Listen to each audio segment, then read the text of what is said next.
guys, gising na si Kayami na mataba. Nagagawal na ang ating Kayami sa paglalaban ng uniform niya. Nagagawal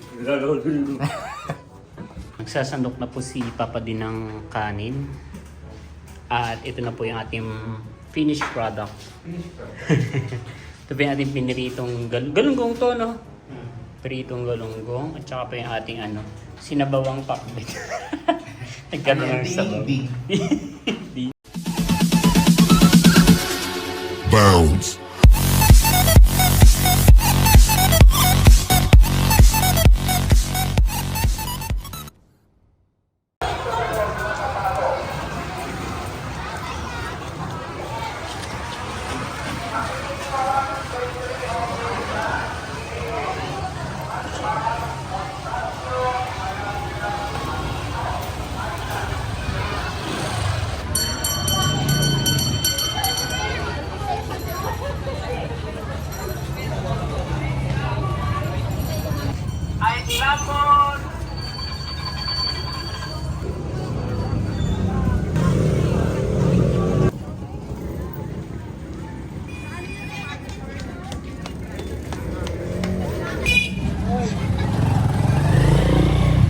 Sa mga Kayami, isang masaya at isang masarap na vlog na naman ang pagsasaluhan natin.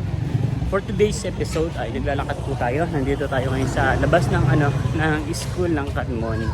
So punta tayo ngayon sa Robinsons Malabon.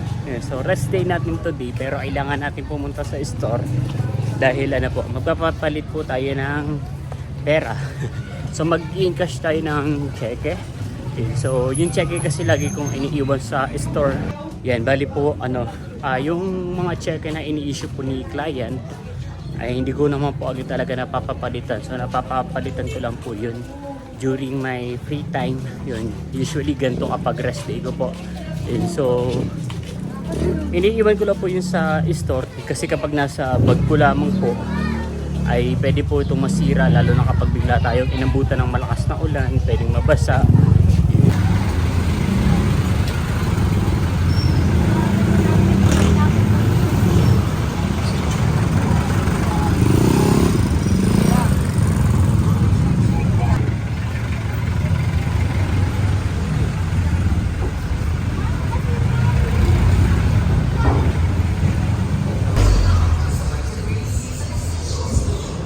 Yan mga Kayami, nandito na tayo ngayon sa may AUB, dito po sa may Acacia.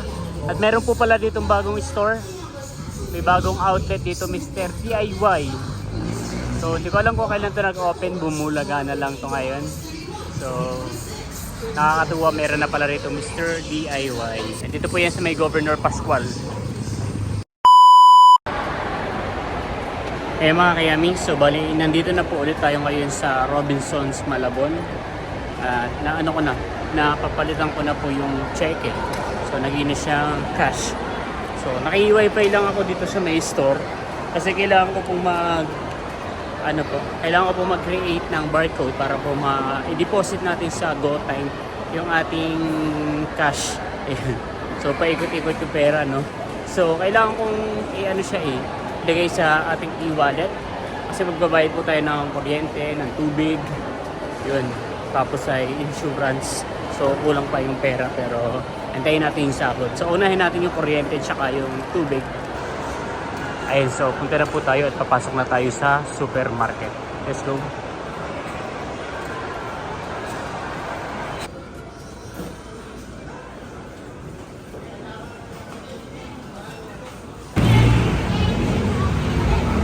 Pauwi na tayo na bahay mga Kayami.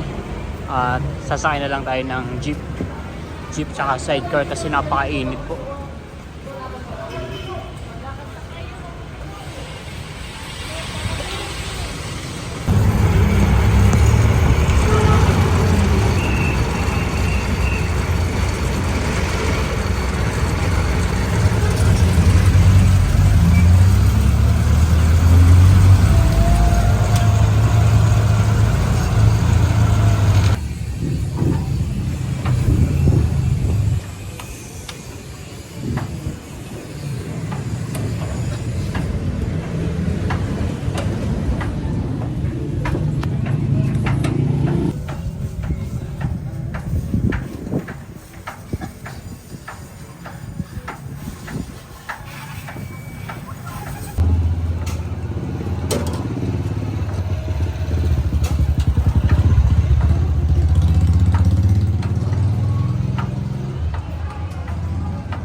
much later.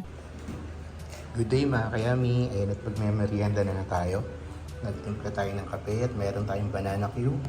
Meron tayong ginataan with milk tsaka ginataang mais with milk. Ayan. At gigisingin na nga natin ang ating kayami. Natutulog pa. Bali rest day namin ngayon. Kaya siya ay natutulog. Ayaw mo pa ba magmerienda? Malamig na yung kape. Meron na. Oo, kanina pa tinatawag. Yan. Ganyan magtawa. Dapat irritable ka para bumangon ka agad. At naghihintay na nga ang mga magpupurot ng merienda. Sinong gusto ng merienda? Ha? Sinong gusto ng merienda? Ay, ang galing ah. Sinong gusto ng merienda? Sinong gusto ng merienda? Gusto ba niyo ng merienda? Gusto ba niyo ng merienda? Ayun na! Tarubangin na! And guys, gising na si Kayami na mataba. Kanina pa yung nag-aabang. Gusto nang magmerienda. Ang bulo, no?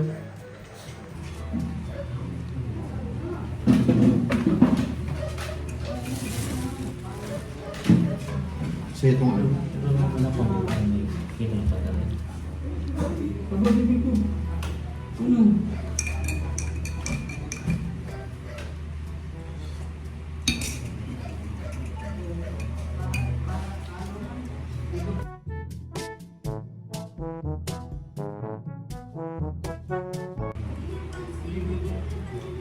Bali itong banana Q ay 25 pesos lang guys. Kayo, magkano yung banana Q sa lugar niyo? Dati nga ano lang to no, 15 pesos no? Oo. Naging 25 na siya. Kasi ito namang ginataang mais tsaka yung ginataang halo-halo is 20 pesos. Naalala ko dati pag bumibili tayo, 10 pesos lang yun eh no? Medyo nagtaas na rin talaga yung mga binili.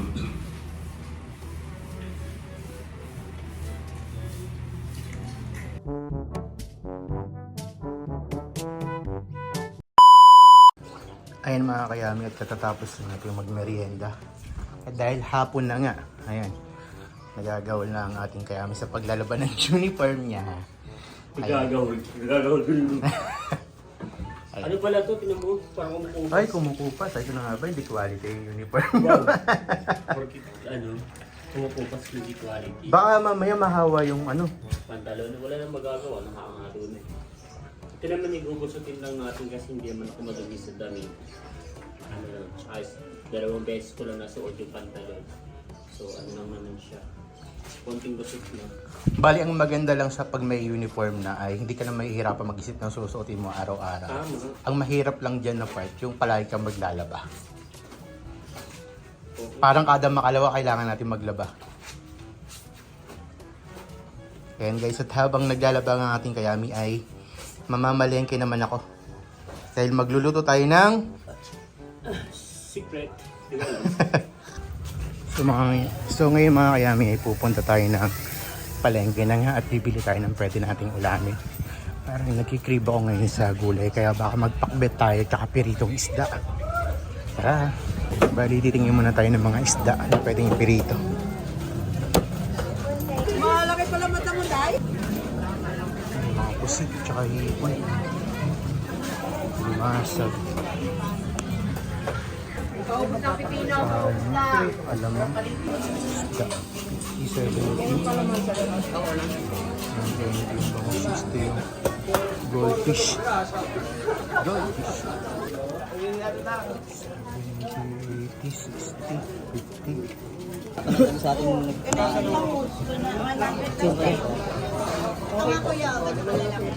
Kalahati lang kuya ba? Pipino ate, paubos lang. Bago dumating. At dito na rin tayo ng paktukit. Magkano sa pakbet, boss? 30 lang kalahati. 30. Isang kilo nga sa akin. Thank you po. Haluan natin ng kangkong. Magkano yung kangkong?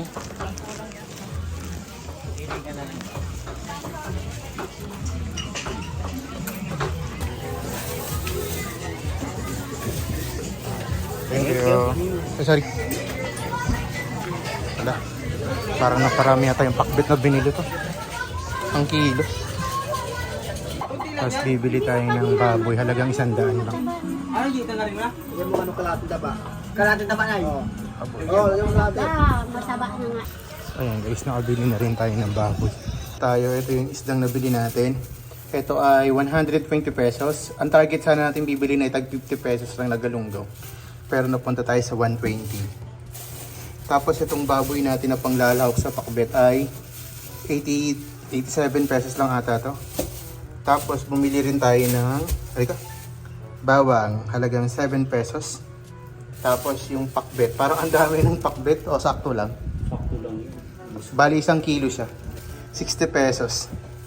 Dati kasi nung kami lang ni Ike ang kumakain, wala pa yung mga bata rito, bumibili lang ako ng halagang 20 pesos.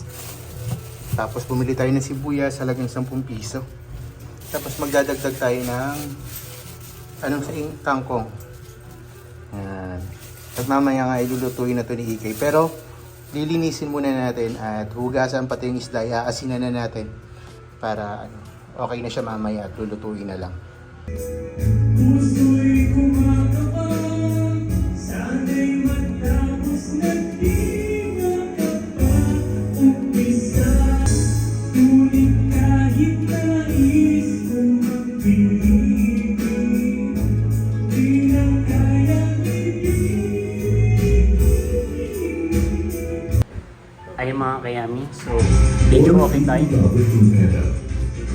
Download the app and order now. Pampagising sa mga kapitbahay. Nakadala kami saglit bago magluto ng ulam. Let's go, let's see.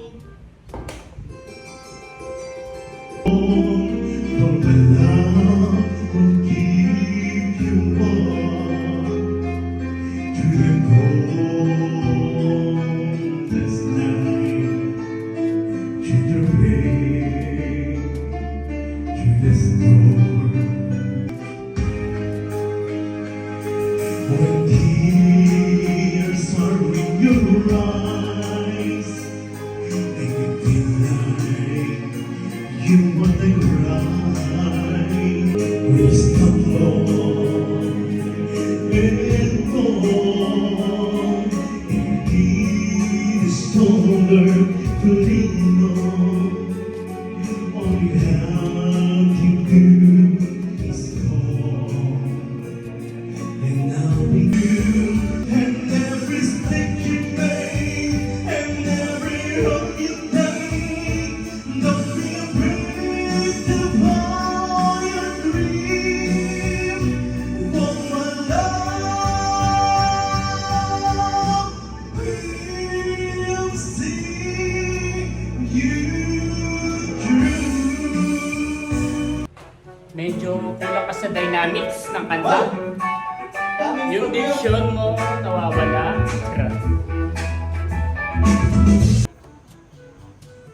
Ayun mga kayami, so bali po ay magluluto na po tayo ng pakbet.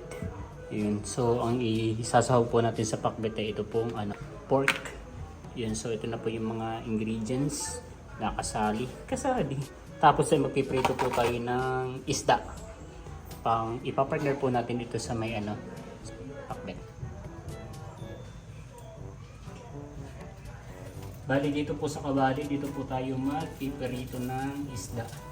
And then dito po sa kaserola, dito naman po tayo magluluto ng pinakbet.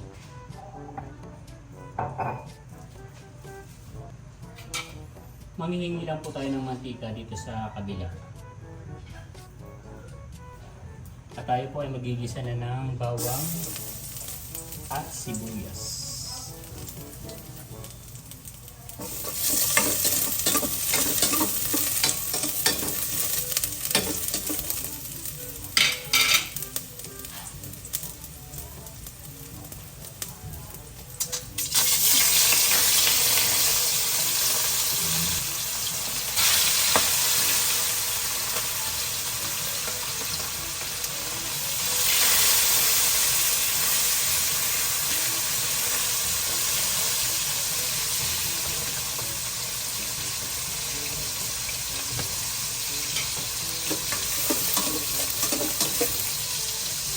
Ilagay na po natin yung ating pork.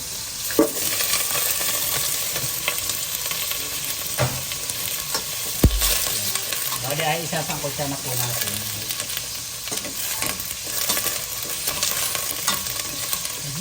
Ikot ng kabanilangin sa aking bawat pagbiyahe.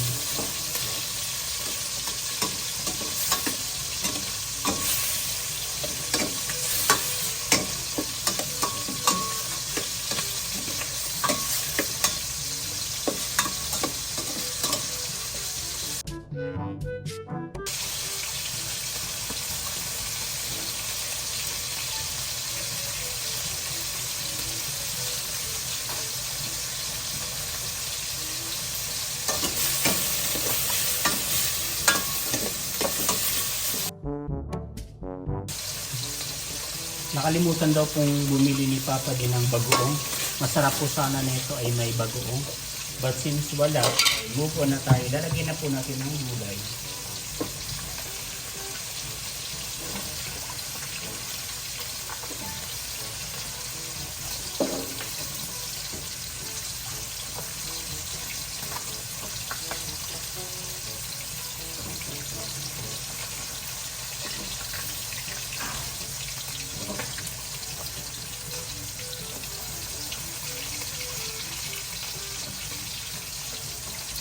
Marami po pala yung gulay.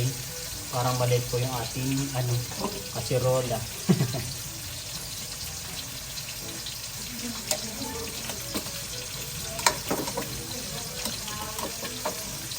So ito naman po ay lalando mamaya. Kaya sigurado po ito ay mga malahati pa. So tatakpan lang po natin ito hanggang sa maluto po yung gulay.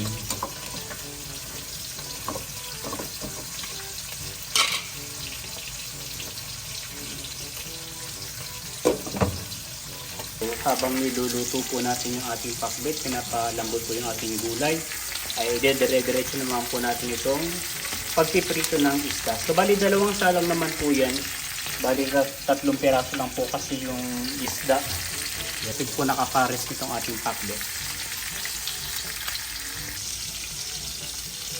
Ay mga kayami, second batch na po yung isda. Tapos ito pong ating pinakbet ay maluluto na rin po. So, bali ay lalagay na po natin yung kangkong. Yan. So, almost na siya. Almost luto na. Lalagay na po natin yung kangkong.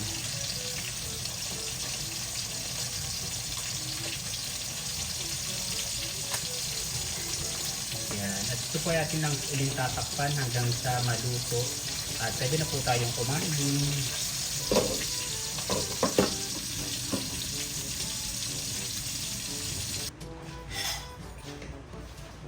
Eh mga kayami, so mag-aain na po tayo at kamain na daw po tayo.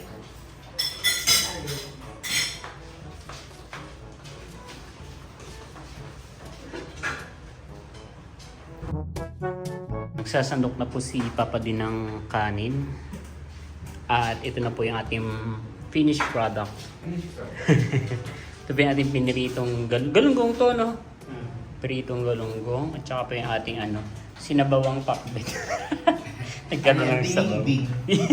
Din. So, ngayon po tayo mga kayami. Buksan ko yung video, manood tayo.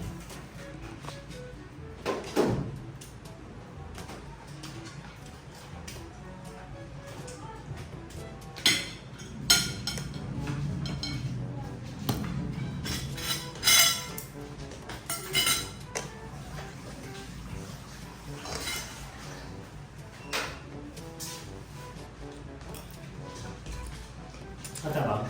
Yep. Ito lang. Alam mo naman hindi tayo into maalat na pagkain. Tama. Pang lang tayo, pang matabangan.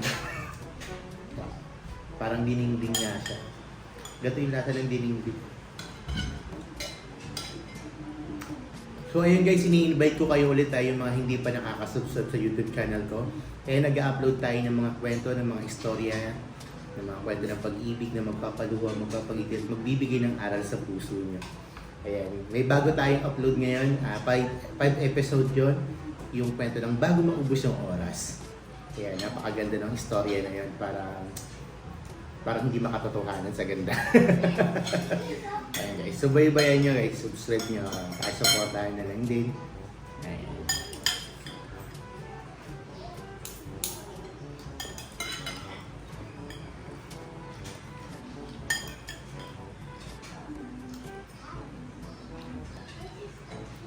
Kap.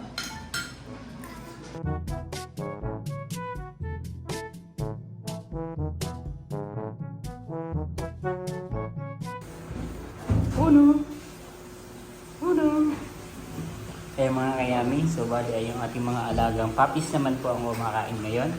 At ang ulam po nila ay isda. Para maiba-iba naman po dahil halos ay hindi po talaga sila nakakapag-ulam ng isda. Para ngayon na lang ulit. Tama? Mapupurot.